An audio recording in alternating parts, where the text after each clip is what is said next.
पूरा जुहल पाल के रखे बेंदरी ह।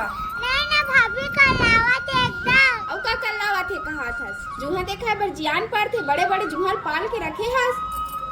तू मन कैसे करत? देख ना भैया एकदम जोर जोर से खींचा थे। देखना जी लड़का के एकदम कल्लावत ले करत हस तहु।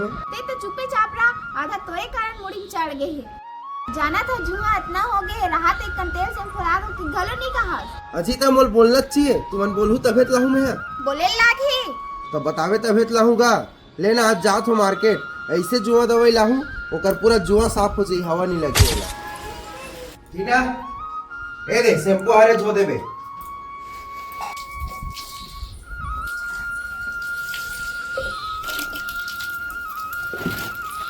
हाँ यार मोर भागवत चलत भागवत में जाऊँ।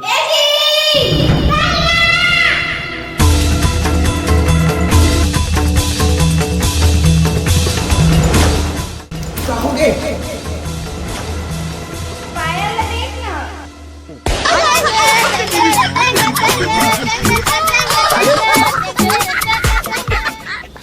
अभी मोर का गलती है पायल? ठीक है बेचारी मैं जानत रहूँ का